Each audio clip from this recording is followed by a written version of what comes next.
ساری زندگی حسینیت کے نام کا کھاتے رہے، جب ان کی ناموس پہ پہرا دینے کی باری ہے تم نے یزید کی وکالت شروع کر دی۔ بالفعل کو چھوڑیں، بالاقرار پہ ہی آ جائیں، لائیں روایت، سند پڑھیں، اس کی جرح و تعدیل کریں، اور عباد بن عوام کی جو روایت لینا ہے حسین بن عبد الرحمن سے، ان کا جو حافظہ خراب ہونے سے پہلے یہ ثابت کر۔ ضعیف روایت کا سہارا لے کر حضرت امام علی مقام پر اتنا بڑا الزام لگایا، اور حق کو سمجھنے کے بجائے تم نے یزید کی وکالت کو ایک فریضہ سمجھا۔ کتاب الاشراف، سیرہ اعلام النبلہ، اسی طرح تاریخ تبری میں وہ جو 3 شقوں والی روایت کا تم سہارا لیتے ہو، شہزاد الحسن اگر تم میں ہمت تھی، اگر تم ایک عالم تھے، اگر تم میں علمی طاقت تھی، تو تم وہاں باٹ چک میں الزام تراشی کے بجائے، گالی گلوچ کے بجائے، تم وہاں بازاری زبان استعمال کرنے کے بجائے اس روایت کی سند بتاتے، اس روایت کی جرح و تعدیل کر کے اس کی سند کو صحیح ثابت کرتے۔ ناظرین، جب نبی کریم صلی اللہ علیہ وسلم نے منافقین کی علامات کو بیان کیا، بخاری شریف حدیث نمبر 34، ان میں ایک علامت یہ بھی بیان فرمائی، وَإِذَا خَاصَمَ فَجَرَ، جب وہ بحث مباحثہ کرتا ہے، جھگڑا کرتا ہے، حق سے انحراف کرتا ہے۔ مفہوماً سمجھیے کہ بازاری لینگویج یوز کرتا ہے، اور اسی کی مثال آج کے دور میں یزید کی وکالت کرنے والے فضل احمد چشتی اور اس کے حواری ہیں۔ یہ اہل سنت کا متفق عقیدہ ہے۔ حضرت امام حسین کو شہید اس وجہ سے کیا گیا کہ انہوں نے یزید کی بیعت سے انکار کیا تھا، مگر یہ یزید کی وکالت کرنے والے لوگ آج اس حد تک گزر چکے ہیں، حق بات تسلیم کرنا آج انہیں پسند ہی نہیں ہے۔ ان سے جو ہماری اختلاف کی وجہ بنی وہ یہ ہے کہ فضل احمد امام علی مقام میں بیعت کی تھی، امام علی مقام میں بیعت کی تھی، امام علی مقام میں بیعت کی تھی۔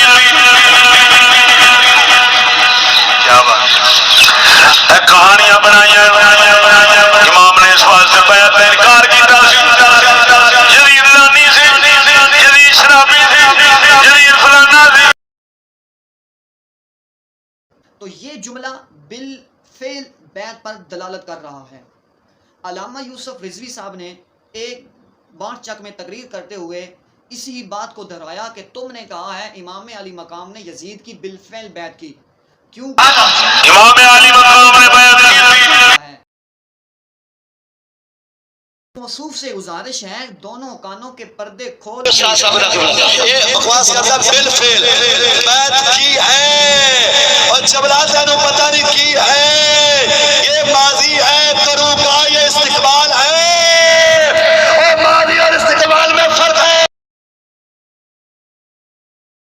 کیا یہ جملہ ماضی پہ دلالت کر رہا ہے یا مستقبل پہ دلالت کر رہا ہے؟ تو یقیناً بیعت کی تھی یہ ماضی پہ دلالت کر رہا ہے، تو یہ جب ماضی کا جملہ بیان کیا جائے تو اس میں بالفعل بھی شامل ہوتا ہے۔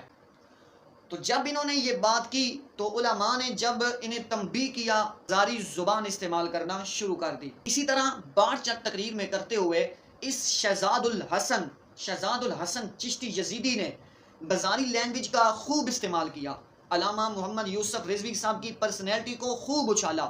گالی گلوچ جو ان کا وتیرہ ہے اسے خوب پھیلایا، ایک باڑے میں بیٹھ کر حق بات کرنے کے بجائے بازاری اور بے وقوفانہ زبان کا استعمال کیا۔ مگر اس پہ افسوس نہیں ہے کیونکہ انہوں نے یہی کچھ اپنے استاد سے سیکھا ہے۔ علامہ یوسف رضوی صاحب نے یہی کہا تھا کہ اس نے بالفعل بیعت کا اقرار کیا ہے، تم اس کی دلیل دو۔ بالفعل یزید کی بیعت کی تھی، یزید کی بالفعل بیعت دیا دو قسم دلیل تو نہ دے سکے مگر ایک بازاری زبان استعمال امام علی مقام نے فرمایا 3 صورتیں ہیں، یا تو میں جدھروں آیا ادھر واپس چلا جانا، دوسری صورت اگر نہیں تو پھر میں جتھے مسلمانوں دیاں فوجاں لڑدیاں پیاں سرحداں تے جان دیو میں اتھے جاواں گا، جنگ لڑاں گا، شہید ہو جاواں گا۔ تیسری صورت اگر یہ بھی نہیں اختیار کر دے تو پھر مینوں یزید والے پاسے جان دیو، میں اودے ہاتھ سے ہاتھ جا کے رکھ کے بیعت کر لاں گا۔ یہ لفظ نے کتاب الاشراف، سیرہ اعلام النبلہ،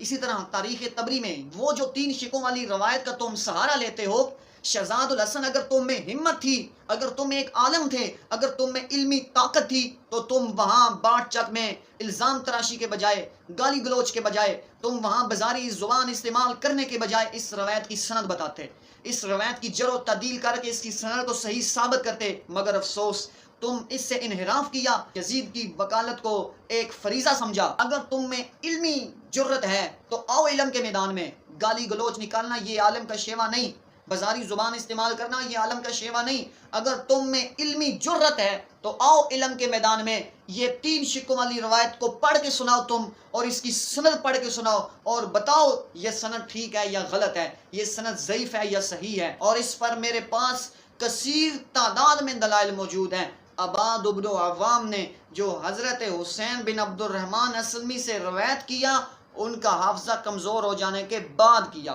اور یہ روایت ضعیف ترین روایت، اور تم اس ضعیف روایت کا سہارا لے کر حضرت امام علی مقام پر اتنا بڑا الزام لگایا، اور حق کو سمجھنے کے بجائے تم نے یزید کی وکالت کو ایک فریضہ سمجھا۔ شرم کرو، مکر و ریا سے کام نہ لو، یا اسلام پہ چلنا سیکھو یا اسلام کا نام نہ لو۔ تم نے جو بےہودہ زبان استعمال کی، سنت حسین پہ عمل کرتے ہوئے ہم نے صبر کیا، مگر جو تم نے حضرت حسین پہ الزام لگایا کہ انہوں نے یزید کی بیعت کی، اقرار بیعت ہے بالفعل نہیں، لیکن یہ ایک الگ بات ہے کہ اقرار بیعت بھی اقرار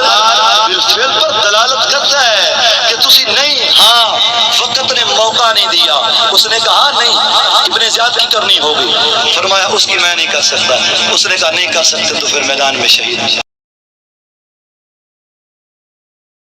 چلیں بالفعل کو چھوڑیں، بالاقرار پہ ہی آ جائیں، لائیں روایت، سند پڑھیں، اس کی جرح و تعدیل کریں، اور عباد بن عوام کی جو روایت لینا ہے حسین بن عبد الرحمن سے، ان کا جو حافظہ خراب ہونے سے پہلے یہ ثابت کریں یہ روایت بالکل ضعیف ہے۔ ائمہ محدثین نے اس پر کثیر تعداد میں کلام کیا ہے۔ قیامت تک تمہارے پاس ٹائم ہے۔ افسوس ساری زندگی حسینیت کے نام کا کھاتے رہے،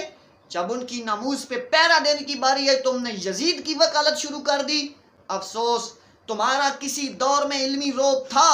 مگر اب نہیں رہا۔ یزید کی وکالت میں تم اتنے گئے گزر چکے ہو، علم تو دور اب ذلت تمہارا